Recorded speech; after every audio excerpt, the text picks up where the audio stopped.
Boker Tov à tous, Boker Tov à toutes. On se retrouve ce matin avec le Rav Ben Ishai sur le cours de la paracha de la semaine sur Korach. Et pour sujet, nous avons ne pas couper l'enfant en deux. Bechavod Rav. Et si vous avez des problèmes de connexion, si vous voyez que vous avez des problèmes de connexion, je vous conseille d'enlever votre caméra. Comme ça, il ne vous sortira pas du Zoom. Ce sera mieux.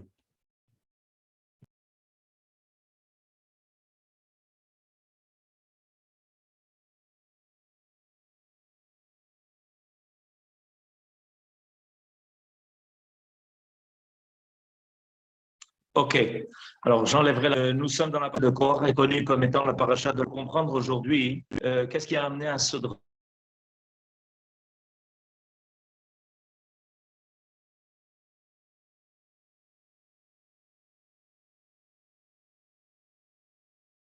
Un drame qui a fait que englouti complètement en plein camp d'Israël, alors qu'on était en train d'être en route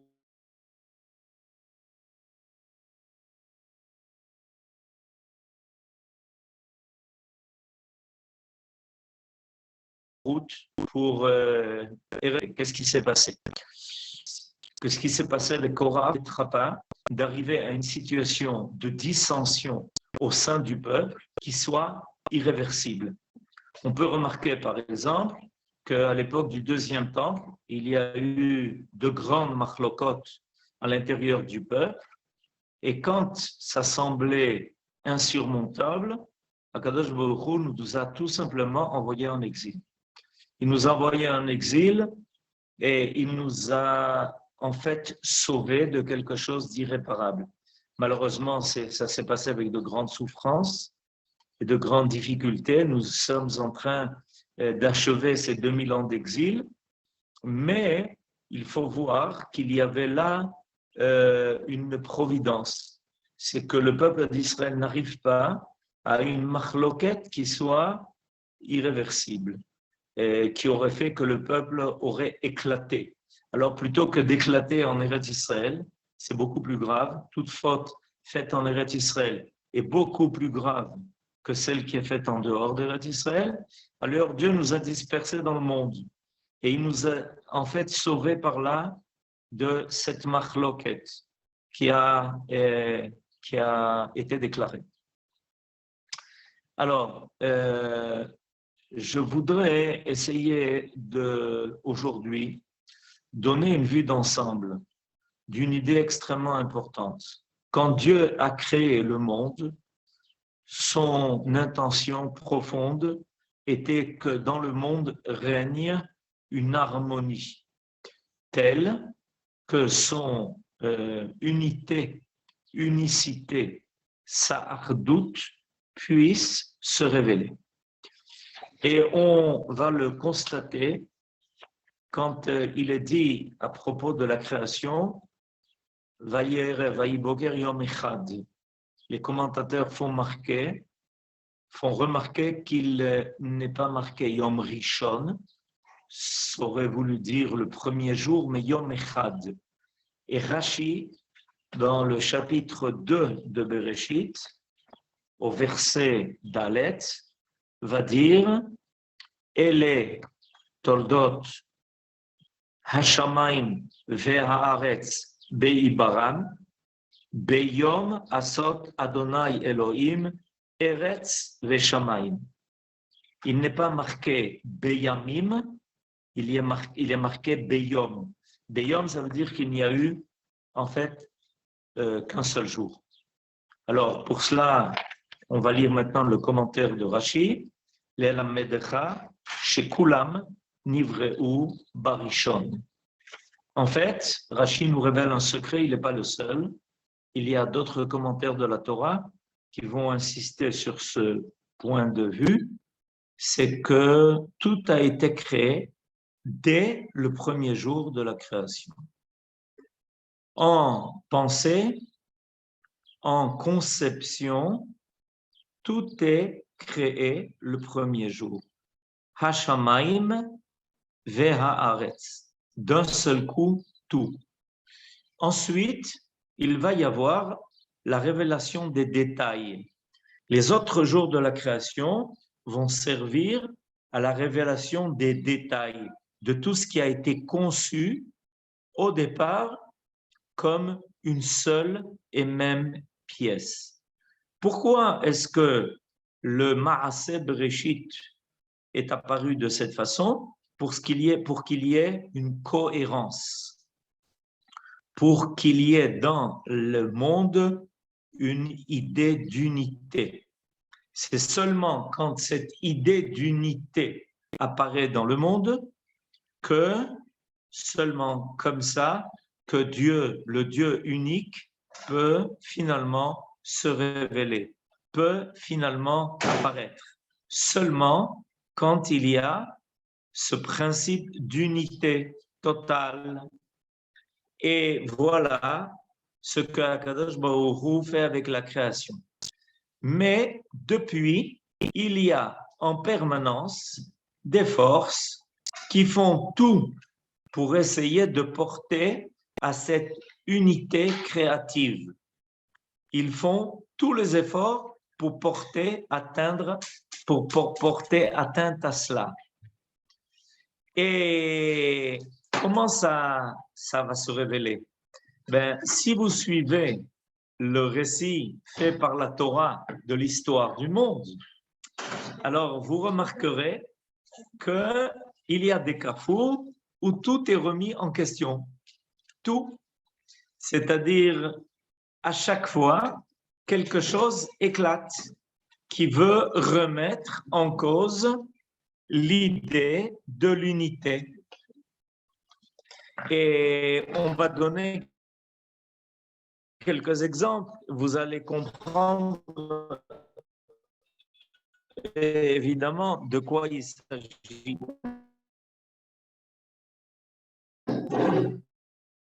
Les quelques exemples que l'on a donnés, par exemple, c'est la machloket entre Caïn et son frère Evel.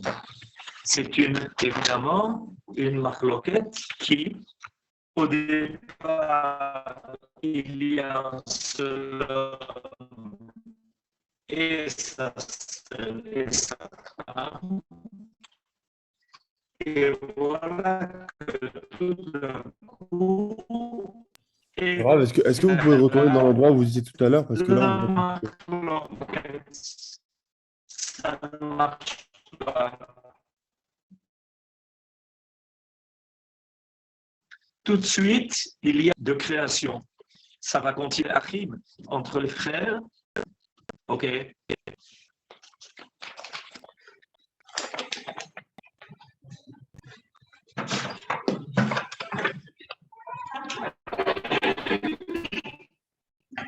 טיליק, הם אומרים ששם בחדר אין קליטה של הזום.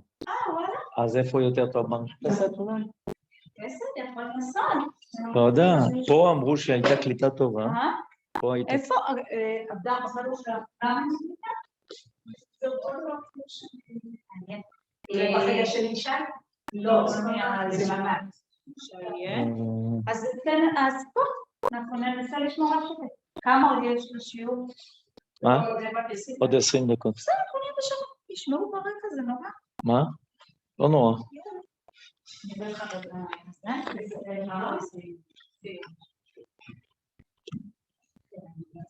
Est-ce que ça a repris comme il faut?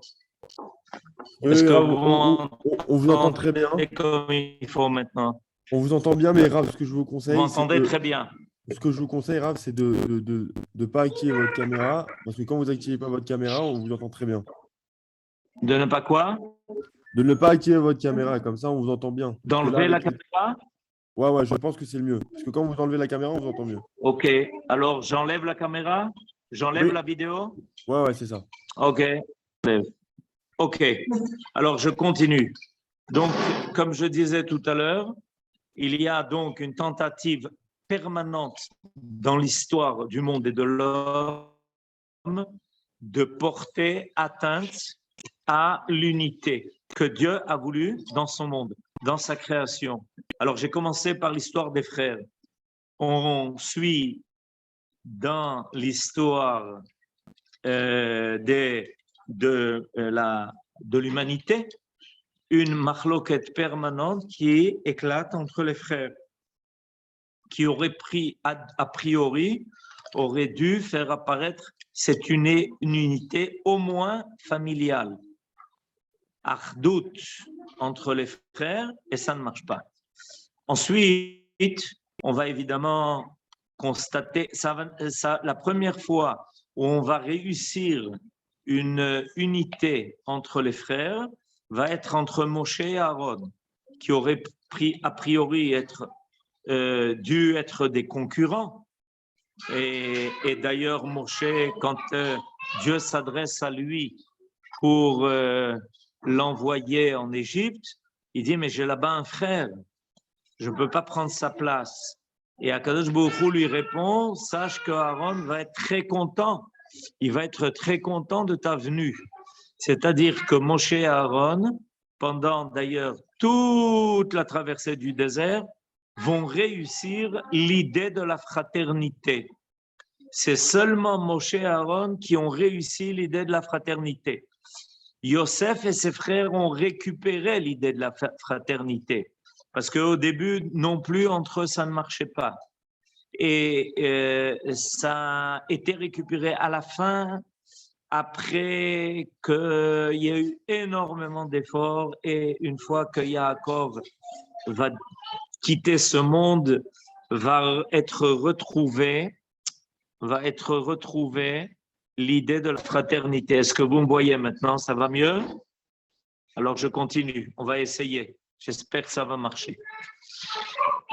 Ensuite, à nouveau, cette unité va être très mise à épreuve, cette idée d'unité, après que il y a deux rois, le premier, Shaoul, et David qui va le suivre, qui essayent de coopérer, mais ça ne marche pas. Il va y avoir un temps assez bref dans l'histoire d'Israël. L'époque du roi David et l'époque du roi Shlomo, où il va n'y avoir qu'un seul roi sur tout Israël. Mais combien de temps ça va durer? Ça va durer très peu de temps. Ça va durer moins que 100 ans. Et après, à nouveau, il va y avoir un schisme. Ce schisme entre les deux parties du royaume d'Israël, le royaume de Yehuda et le royaume d'Israël, à nouveau, vont mettre à l'épreuve l'idée de l'unité. À l'époque du deuxième temps, Baït Sheni, à nouveau, des factions, des castes, des partis qui se créent. Il est intéressant de voir que, évidemment, ce n'est pas un hasard. Il y a sans arrêt dans l'histoire du monde et l'histoire d'Israël, il y a sans arrêt une remise en question de la possibilité de l'unité.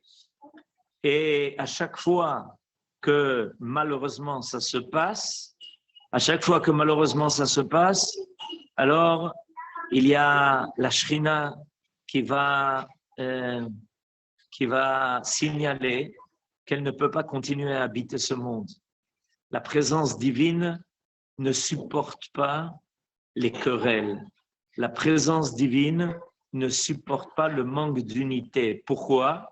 Parce que c'est un Dieu seul et unique qui veut se révéler. Et il veut se révéler dans un monde qui est capable d'harmonie.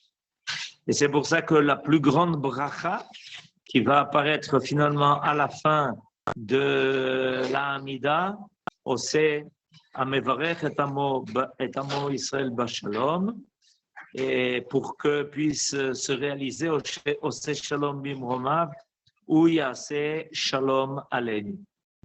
Alors, quand est-ce que dans notre paracha ça se confirme?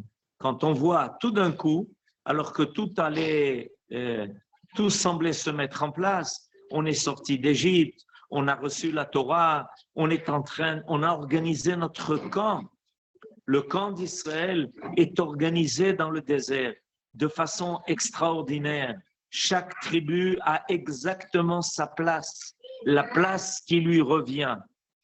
et tout est exactement comme il le faut pour permettre qu'au sein du camp d'Israël soit le tabernacle et qu'on puisse avoir maintenant au sein du camp d'Israël la révélation d'un Dieu unique.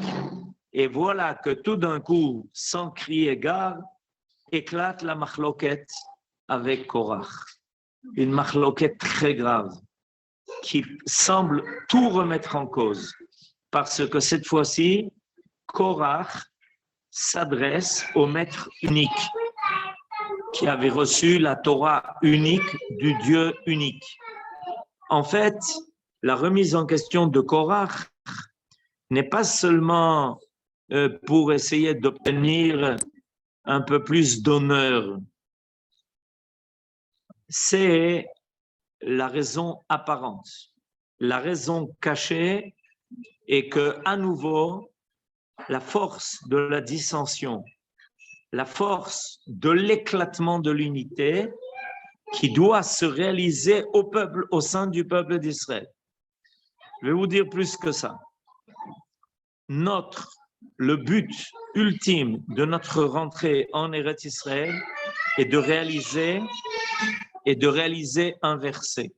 Umi ke'amecha Israël goy echad ba'aretz.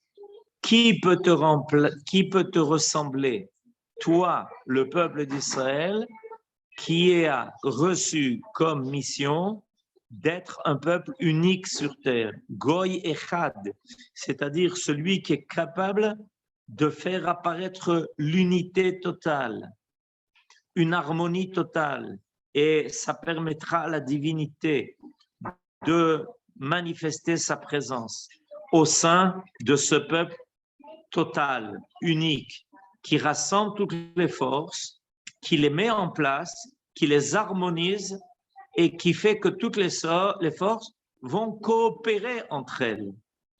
Alors, c'est la mission que nous avons reçue. Pour ça, nous sommes en route et nous devons arriver à cela. Et c'est notre mission. On va arriver à Yerushalayim, Ira Kodesh. Personne ne peut remplacer Yerushalayim. On va arriver au Beth Amikdash. Il n'y a qu'un Beth Amikdash. On va arriver au Beth Amikdash au service des Kohanim qui sont rappelés dans notre paracha.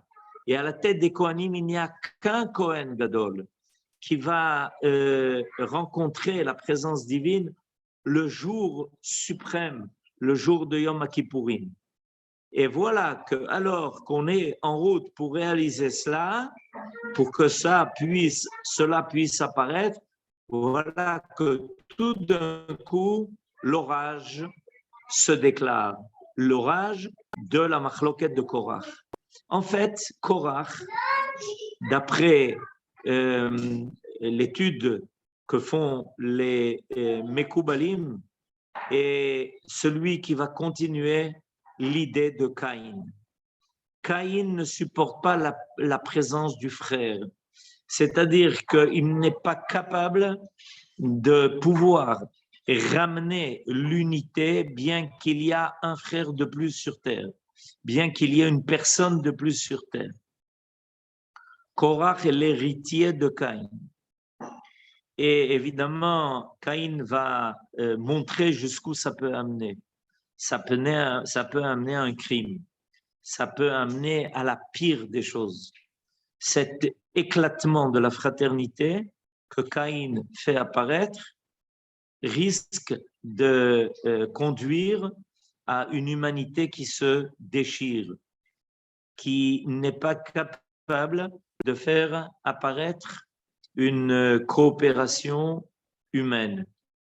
Et Korach le fait apparaître cette fois-ci au sein du peuple d'Israël. C'est-à-dire que est remise en question et atteinte l'unité au plus profond de l'endroit où elle peut se révéler, c'est-à-dire dans ce peuple qui a reçu la Torah unique du Dieu unique par ce maître unique qui s'appelle Moshe Rabbeinu.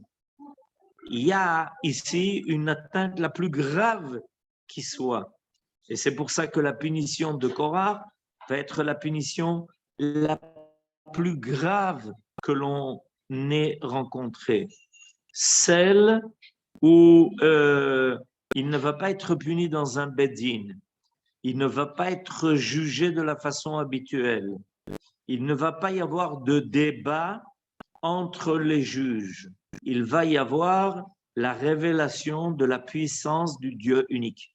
Et évidemment, cela est nécessaire pour faire réapparaître l'idée qu'il n'y a qu'un seul maître sur terre, que cette pensée de laisser croire qu'on peut se disputer l'autorité et que l'on peut se la partager et que l'on peut mener à deux les affaires d'un peuple, cette idée-là doit absolument être enterrée.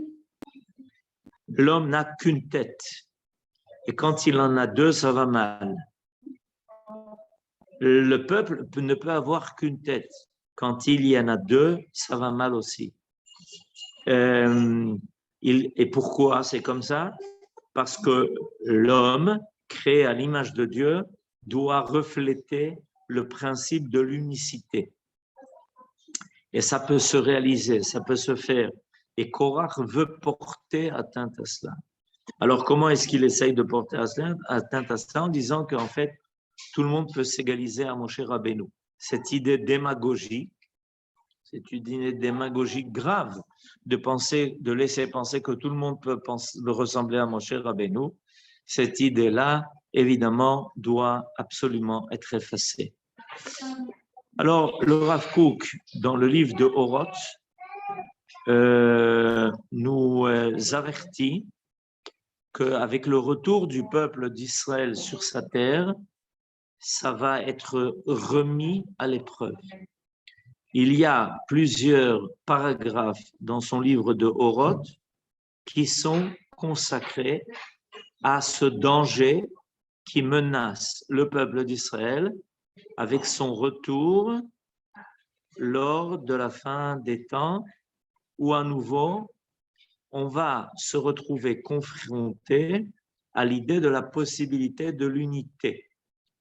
Et il va comparer cela à l'histoire qui nous est dite, qui nous est racontée dans la Bible concernant le roi Shlomo. Il est intéressant de voir ça, que le roi Shlomo, évidemment, était un homme extrêmement sage qui traitait des affaires du royaume avec une sagesse inégalée. Mais de toutes les histoires de jugement que le roi Shlomo, le roi Salomon a dû rendre, on nous ramène une histoire en particulier, celle de deux femmes qui se disputent le droit d'avoir la propriété d'un bébé, Et vous vous rappelez, c'est une histoire qui est très connue, que les deux femmes, personne n'arrive à trancher entre elles, qui est la véritable mère du bébé vivant. Parce qu'une, dans son sommeil, a étouffé l'autre enfant. Et c'est amené devant le roi Shlomo. Et le roi Shlomo nous fait vivre une expérience phénoménale pour arriver à mettre à jour la vérité. Il va proposer de couper l'enfant en deux.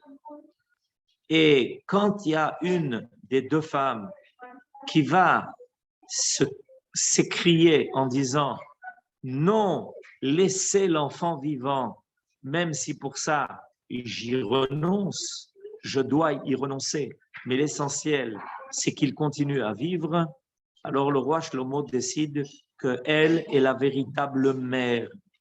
Et le Rav Kook va dire qu'en réalité, cette histoire est une parabole pour nous faire comprendre que des fois, au sein du peuple, il va y avoir des forces qui vont apparaître et qui vont proposer de couper le peuple en 2 ou en 4 ou en 6 ou en 8 et que la mère véritable, c'est-à-dire la providence qui accompagne le peuple d'Israël, va toujours s'écrier pour dire non, ne coupez pas l'enfant en 2. C'est-à-dire que dans l'histoire du roi Shlomo, il y a ici en fait un message qui est donné. La mère vivante, c'est-à-dire Knesset Israël, l'Assemblée d'Israël, n'accepte pas qu'on coupe son unité en 2, ni en 4, ni en 6, ni en 8. C'est seulement quand toutes les forces d'Israël se rassemblent et sont capables de vivre en harmonie et en unité que le peuple d'Israël peut assumer son existence. Et on passe par cette épreuve. Nous sommes un temps où on voit qu'à nouveau, c'est remis en question. Ça réapparaît. Et les forces briotes, c'est-à-dire saines au sein du peuple d'Israël, vont s'opposer à cette proposition horrible de couper le peuple en 2 ou en plus. La Géoula nous oblige à retrouver cette unité et cette harmonie. Et finalement, le roi Shlomo, et on dit que quand on parle du roi Shlomo, on fait allusion aussi au roi de l'univers, Shir Hashirim Asher li Shlomo, c'est le roi de l'univers qui est à l'origine du shalom, de la paix. Le roi Shlomo réussit à faire réapparaître la vérité en disant la mère qui ne veut pas couper l'enfant en 2 est la véritable mère. C'est à elle qu'appartient le bébé parce qu'elle le veut vivant. Certains sont prêts à couper, même si le résultat va être fatidique, terrible, horrible. Et ceux qui demandent à ce que l'unité soit maintenue, c'est ceux qui désirent la vie du peuple d'Israël. Alors on a une promesse qui est faite dans notre paracha. Lo yeh kekorach ve'cha'adato kasher diber Adonai beyad Moshe lo. Dieu nous promet qu'on ne retrouvera pas cette situation, qu'on ne reviendra pas à ce point critique où il a fallu une intervention suprême pour éviter la pire des choses. Parce que Korach a poussé très loin en essayant de remettre en cause l'unité du peuple d'Israël et l'autorité de Moshe Rabbeinu. Dieu intervient toujours pour empêcher que ça se passe. Et nous espérons que nous avons suffisamment tiré le leçon de notre histoire et de tout ce que nous avons vécu, comme j'ai essayé d'en donner une vue d'ensemble pour essayer de faire réapparaître à travers nous l'idée du verset « Umi ke'amecha ke'Israël, goy echad ba'aretz, Amen, Ken Yehi Ratzon et Shabbat Shalom à tous et à toutes et excusez-nous des problèmes.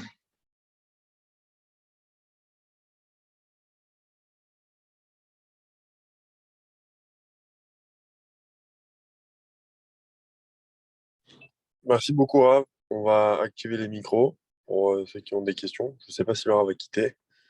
Nous allons voir ça.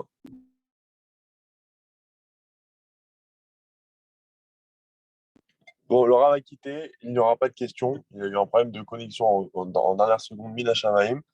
Donc, peut-être notez votre question pour la semaine prochaine. Et Shabbat Shalom à tous.